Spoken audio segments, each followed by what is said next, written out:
Good evening, everyone. Thank you so much for joining us on this evening. I'd like to call the October meeting of the Nash County Board of Education to order. We will start with the Pledge of Allegiance, and we have two pledgers joining us from Winstead Avenue Elementary School. If Ari James would come down, and Maximus Underwood, please.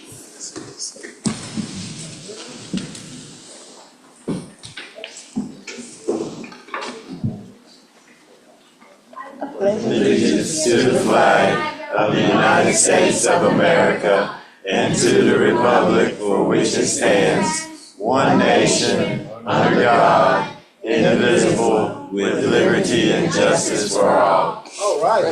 Good job.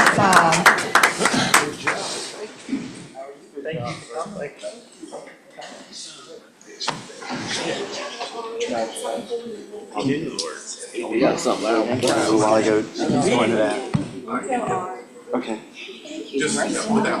Oh, you did real good. Thank you.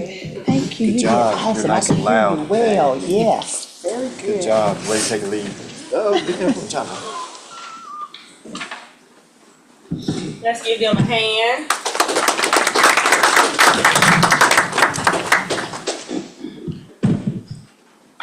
All right, that brings us to item number 3 of our agenda. At this time, I'll entertain a motion to adopt the agenda. Madam Chair, we adopt the agenda. Motion made by Board Member Sharp, seconded by Board Member Jenkins. For the record, is there any discussion? Hearing none, all in favor, please let it be known by the sign of aye. Aye. Opposed, same sign. Motion carried. Board members, if you'll move to item number 4, and I'll entertain a motion to approve those minutes that are in there. So move. Second. Motion made by Board Member Lamb, seconded by Board Member Sharp. Is there any discussion on the minutes?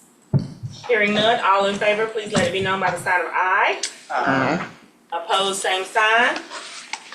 Motion carries.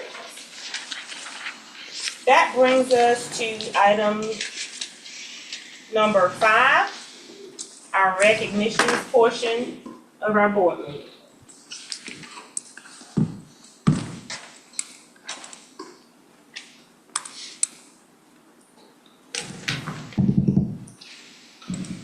Good evening, everyone. Good evening. There's a quote by Simon Sinek that emphasizes the importance of service, care, and responsibility in leadership. It reads, "Leadership is not about being in charge, it's about taking care of those in your charge." Each month, the leader of this district ensures that others are recognized. Well, today, we want to take a moment to thank you, Dr. Ellis, for your unwavering commitment to recognizing and uplifting our staff. Your leadership in supporting academic excellence has been instrumental in fostering a culture of achievement across our district. Your dedication inspires us all to continue working towards the success of our students and community. Thank you again for your support and for always prioritizing excellence. Tonight's Nash County Public Schools hero is Dr. Steve Ellis. Way to go, way to go. I think that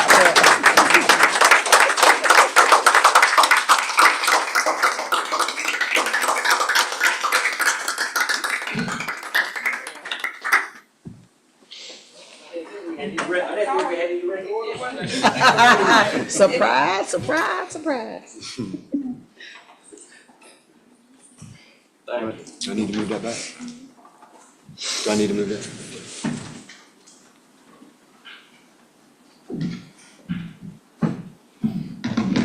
We pulled the okey doke on him. You just roll it. All right, that brings us to item number 6 on the agenda, the public input. We don't have anyone signed up for public input this evening, but I would just like to give the information for those that are viewing by way of social media. Each month, a part of at least one regularly scheduled board meeting will be set aside for citizens to address the board through public comment. A sign-up sheet will be available in the superintendent's office for any individual or group to indicate their desire to address the board. The deadline is noon the day of the board meeting. Any individual or group can sign up by appearing in person or by calling the superintendent's office. All right, moving on to item number 7 on the agenda, our business items. We'll start with number 1, Dr. Ellis, the donations. Dear board members, please accept this request for the following donation. Red Oak Middle School received a $943.06 donation grant from North Carolina Science Teacher Association. Middlesex Elementary School received a $300 donation from Advanced Placid Form to be used towards the school's fall festival. Burlington Stores donated $860 to Deidre Hunter, art teacher at Inglewood Elementary School, on Adopt a Classroom. Madam Chair. At this time, I'll entertain a motion to accept the donations as presented. Madam Chair, I move that we accept these donations with great appreciation. Second. Motion made by Dr. Chavis, seconded by Board Member Sharp for the record. Is there any discussion? Hearing none, all in favor, please let it be known by the sign of aye. Aye. Opposed, same sign. Motion carries. Thank you. Moving on to item number 2, Mrs. Wallace.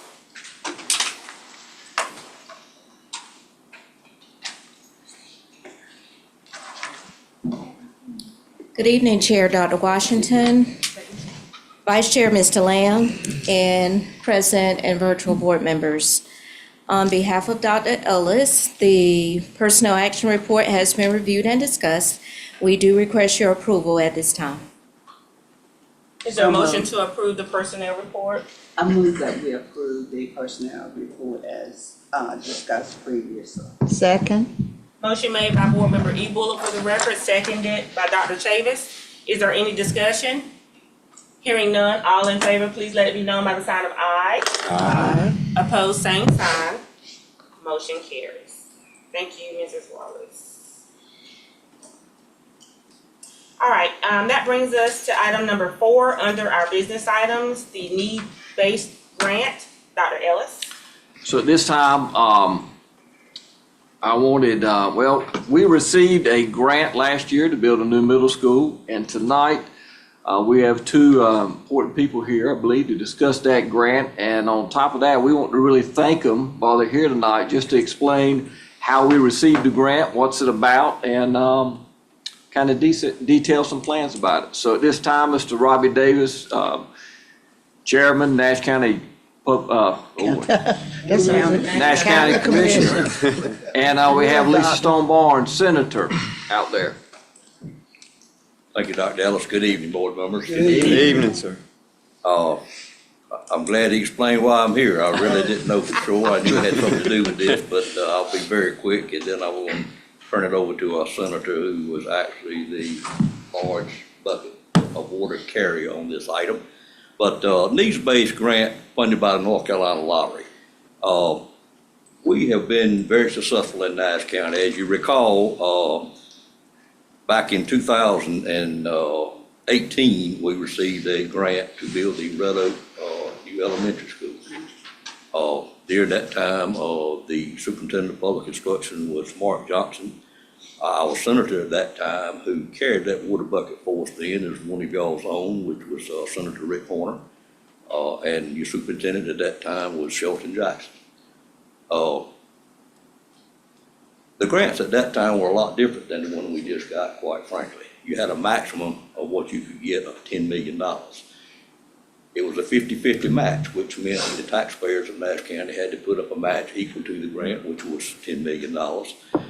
But hidden in the legislation just a little bit, and we knew it, but everybody didn't know it. It also required you to give up your lottery funding for a period of time from 3 to 5 years. So actually, when it netted out, we got about $6 million to help build that school. And then they took our lottery money and gave it back to us. So that's how it got to the $10 million. So it was a net of about $6 million is what the grant ended up being. We had to apply for that grant 3 times to get that grant. I'll tell you the reason we got it. Each time we'd apply for it, and all of you know, we've got an excellent grant department in Nash County, and Patsy McGee, who has since retired, did an excellent job of putting those grants together. We worked well as a board at that time. Ms. Edge was the chair of the board, and we worked very closely to structure. And quite frankly, the first time we turned it in, I'm not sure we knew what we were doing. But she and I would review each one of these successful grants. We would ask for those grants that got the money, and then we would review it to try to figure out what we could do better. We did that for 2 times. And then the third time, of course, it became the charm for us. And we did get the $10 million grant, and we all know how well the school construction went. After we decided on the site, it went very smoothly. We had an excellent contractor, I think, and I heard very little, and we did it at a very economic price. It was probably the only, in fact, I know it was the only elementary school built during that year in the state of North Carolina that came in at that number of students under $20 million. So I think the 2 boards worked together very well with that, and I again thank Senator Horner for being able to get that done. He actually went to Mark Johnson's office numerous times to talk to him about that. I'll tell you, when you get these grants, I've learned it's not all based about true needs. It calls it a needs-based grant, but that certainly comes into play because it's only eligible for, sometimes it was only Tier 1 counties, sometimes Tier 1 and 2s. Tier 3 counties do not even get a chance to apply for it. But in our case, by applying for it 3 times, we think we definitely improved our application that we turned in each time that we turned it in, and we were very thankful to get that. And then, of course, the county did borrow the $10 million to put with it, and here we are today with a great elementary school that combined 3 older schools, as we all know, and I think it's gone very well. Well, we'll move on up, and I'll just give you a little bit of history on the grants. In 2017 is when they first started. 2017, there were 24 counties that applied for them, or school districts, and only 4 received funding. In 2018, 22 applied for them, and only 13 received funding. In 2019, I'm talking about the end of the fiscal years, 12 applied for them and 6 got them, and that's the year that we got it. Only 6 school districts got the grant, and we got the Reddick grant in 2019. Moving on to 2020, the rules changed a little bit, but you had 14 applications that year, and actually 10 of them got funded. General Assembly was continuing to put more money in from the lottery fund, and it was because all of us stayed on our General Assembly members to do what we agreed to do when we agreed to have the lottery, is to put the money in education. So we have moved that percentage-wise up quite a bit, and I'm glad to see it move up. And this is one way they chose to do it, so it will be used for capital. In 2021, they changed the rules some more and allowed you to do renovations as well as additions, and so you had a grand total of 176 applications there. And out of those 176, 42 got funded. And then moving on to 2022, there were 164 applications and 32 got funded. And then in 2023, which was our lottery winning year, I will call it, you had 32 applications and only 10 got funded, and fortunately Nash County got funded for the total of a $40 million grant that year. Again, we applied for this 3 times before we got it. Now, the first time, you did have a waiting period of 3 years after you got one. The first time, we chose to go ahead and apply a year early. So Patsy and I talked about just to get a practice run. We knew we weren't going to get it, quite frankly, and indeed we didn't get it. And we were reminded that we had only been 2 years and not 3 years, but that was okay. We got a chance to look at those that did get funding that year. Again, the next time, we didn't make it again. We studied those again and kept right on trying to improve the application that we turned in. And then the third time we turned it in, which we pretty much thought may be our last chance at it, I think we were all absolutely amazed the day that the superintendent came to Nash County and let us know that we indeed did get that $40 million grant. I think the reason we got the grant is, and what I've learned, it's not really about total needs. It's not about luck, I would tell you that. What it is about is to turn in a grant that makes you stand out from all the other grants. That's the key to it. We kept looking for that thing that would make us stand out. And Patsy, probably, I've known her many years, probably got pretty aggravated with myself and the number of changes that the school board and myself kept making to that grant so we could make it look different from everybody else. And I really think in the end, the reason we got the grant that we got, and of course, this is not a very thick thing as grant goes. This is the application right here. It's pretty simple. But the reason we got it, I think, number one, we pointed out very well how the demerger worked and the fact that we needed some schools in the southern part of the county. We pointed out the tremendous amount of growth that we've got in the southern part of the county and the fact that the one school that the school board had picked that needed to be enlarged was Southern Ash Middle School. So that's helped a bit. I really know that the history that these two combined boards were able to perform in Red Oak made a big difference. Many of these school districts have got that money, haven't even used it yet. So it's sitting there. But in our case, we got the money in Red Oak. We got the school built. We did it at a very fair price. And I don't think Superintendent, the public instruction heard any complaints from this area from any group whatsoever. So I know that had a big part of it. The other thing we made a very highlight in the grant is the fact that we were replacing our three oldest schools we had in the county at that point in time. Some aspects of that I know wasn't very popular, but we felt like if we could get it built and get it open, that those that weren't happy maybe would get partly happy. And to my knowledge, it seems like they have done that. I'm not sure y'all would know much more about that than I would.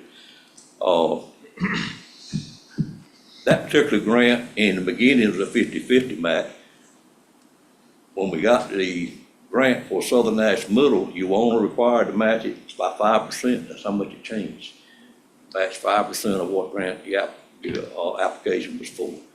For a middle school, you were allowed to apply for a grant of $52 million.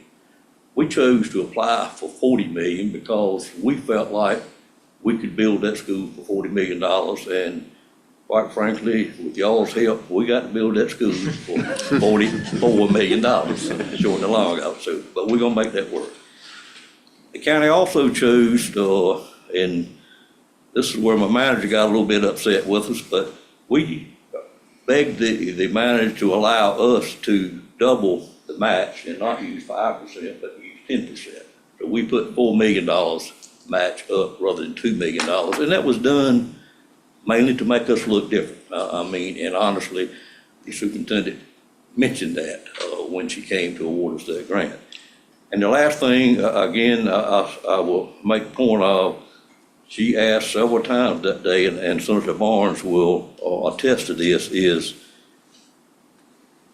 does the county have the funding to do that part of the match? And we made her the statement that the money is already in our bank account designated for this school match, for this grant. And I think that impressed her as well. But at the end of the day, it's all about relationships. I think the first grant we got, Senator Horner at the time was able to get that done. I think this time, at the end of the day, our representatives got that done. Senator Barnes, I kept worrying her to death too, which she won't say I did, but I know I did. I said, you got to get in front of this lady. You got to go see her. I'd be glad to go with you. But indeed, she did get herself in front of her. They fortunately had some meetings together over the next couple of weeks that they were in, and I'm gonna let her tell what she done, because I don't know what she done. But anyway, it's all about relationships and our elected officials being able to get the ear of the person. And believe me, the superintendent of public instruction is the person that has more to do to award these grants than anybody else. I've learned that. But thank you for the time. I hope that was a brief explanation of how the grants work, and we just so tickled to get it, and believe me, it's a blessing to save the taxpayers of Nash County $40 million. So thank y'all. Thank you.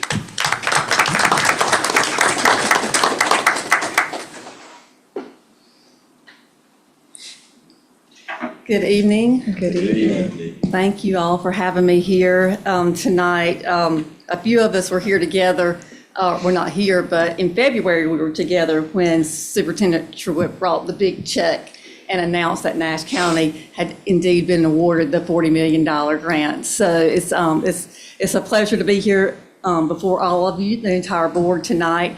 And Chairman Davis did a very thorough and excellent job explaining the whole grant process.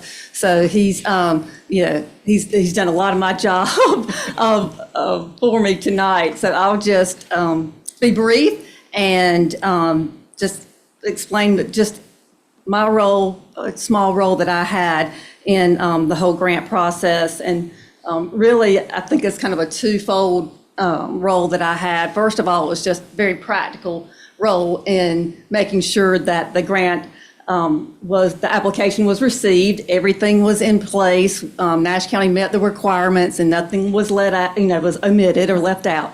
So, I'm in meetings, being on the Education Appropriation Committee, I'm in meetings with superintendent's staff a lot on different items, and would run into her occasionally and talked to her staff and made it a point to bring up Nash County and the needs-based grant that we were looking to get. So, just staying in touch with her and communicating was part of it. And I remember one day I was at home and my phone rang and it was Superintendent Truitt calling me, asking me for a favor about something. And I said, I am so glad you called. I said, I will be happy to do what she asked me to do, but I need to put something in your ear too. And that's when I think I had a great opportunity just to give a good plug for this grant. And of course, I mentioned in February, it was personal to me because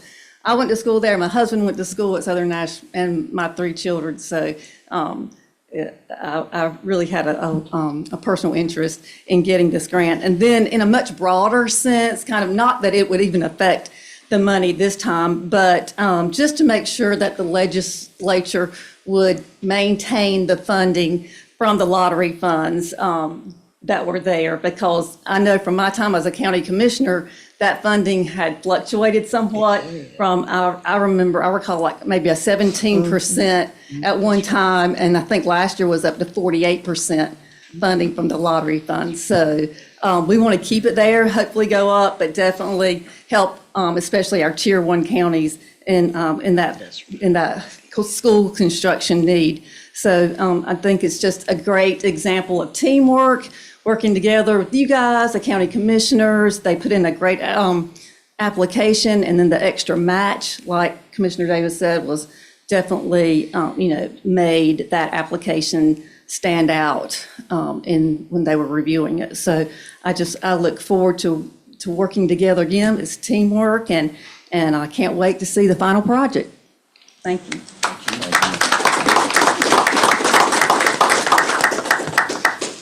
We thank you for both coming tonight, and we appreciate your efforts, and we are excited about building this new school. And I know me and Ms. Miller went that day, and we were just as surprised when they pull out a $40 million check and start taking pictures. So we're excited, and I appreciate you all coming tonight to talk about that. Thank you. Thank you.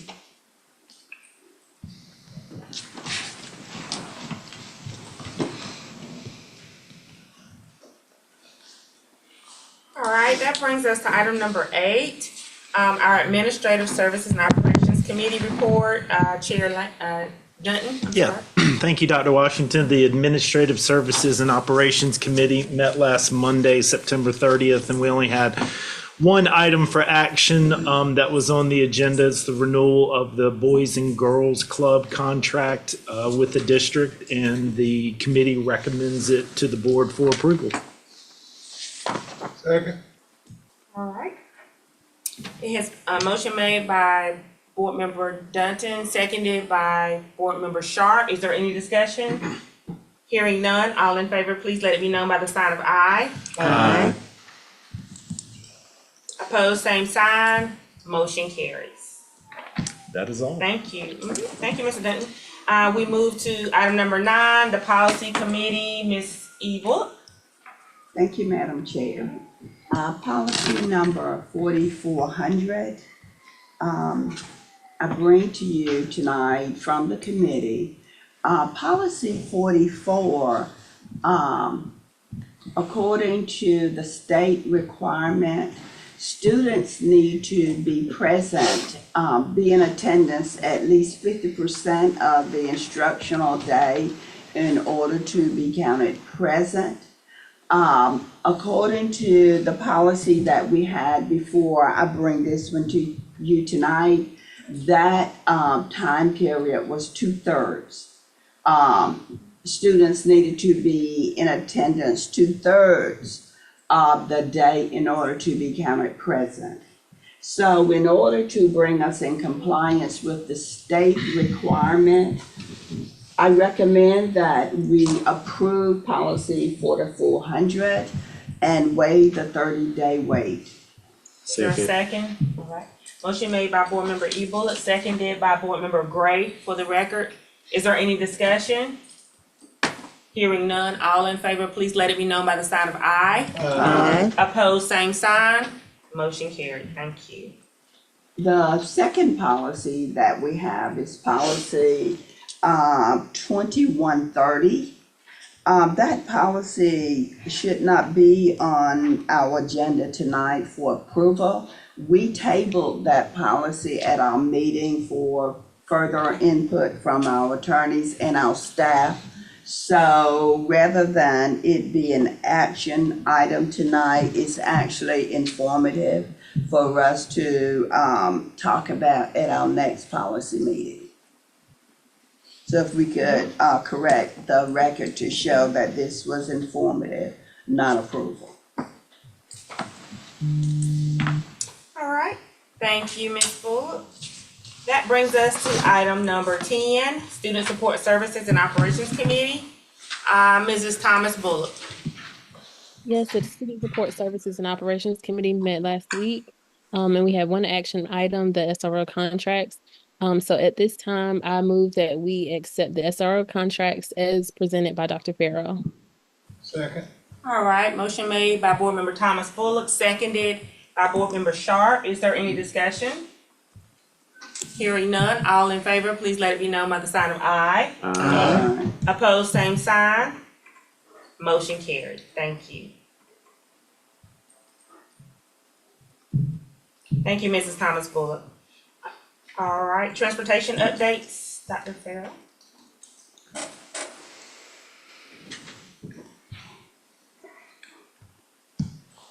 We presented at the committee meeting for transportation updates that we were still in need of about 20 to 22 drivers. We had about 7,200 students who are currently registered for buses. We are still in the process of trying to hire drivers. We have a driver's training for those who've already taken the class coming up this month. We also have later in this month a class, the actual classroom part, for those who are pursuing their driver's license. We are still trying to make sure that we find drivers to the very best of our ability. As I stated a month or so ago, drivers are just not knocking the door down to come and drive school buses. So we are trying to do the very best we can. One of the things that we have done is we are working through our teacher assistants to make sure that those teacher assistants get their license as quickly as possible. That's the best way I can say that. We do feel good about the training this school year. I've been able to have a conversation with Mr. Byer. He's been able to talk with the individual who's responsible for the training in our district. He feels that he's going to be able to spend more time with us, be able to get more people trained. So even though we will not have it in the next 2 to 3 months, we feel certain that over the next 4 to 5 months, you'll start seeing that we're getting more people trained. And the thing that I want to point out is that once we're able to get more of our teacher assistants trained, that will help us. As I shared with you all in the past, currently we're having drivers who are driving for a high school run in the morning. They're dropping high schools off. Then they're running an elementary run, they're dropping elementary students off, and then they're running a middle school run. This is causing our middle school students most often to get to school late. By being able to get these teacher assistants trained, get them licensed, that will help us in that process because we will hopefully then lessen the amount of drivers we're having to run 3 runs. We really would love to have our elementary schools who just have their drivers, and then we can match high school and middle school together. So you have your grade level that's starting the earliest in the morning, and you have your grade level that's starting the latest in the morning. You pair those two together, and it gives you time to get the high school kids off and get the middle school kids picked up. So we still have some work to do, but our transportation department is committed to doing the work. And as we've said in the past, we understand that this has been frustrating for parents. It's been frustrating for schools, and it's been, quite frankly, frustrating for the transportation department. It's the hand that we've been currently dealt, and we're doing the very best that we can to try to make sure that we get kids to school on time. Thank you, Dr. Farrell, and thank you also to the transportation team. We know that it's not easy work, and we appreciate your constant updates to let our parents and students know, that we are being proactive and doing the very best that we can. So thank you so much for that. All right, that brings us to item number 11, the Academic Services and Accountability Committee report. Vice Chair Lamb. Thank you, Dr. Washington. First item, request for research, Dr. Mudd, come up and explain to the board what you did to our committee.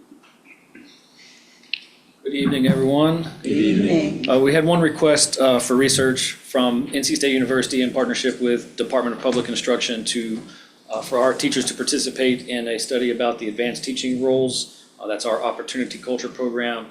They want to talk to a couple of the teachers and administrators who've participated in that program about selection of teachers, and then at the end, be able to share some of those findings with us so that we can make sure that we're using best practices to select our teachers. So present that information for information.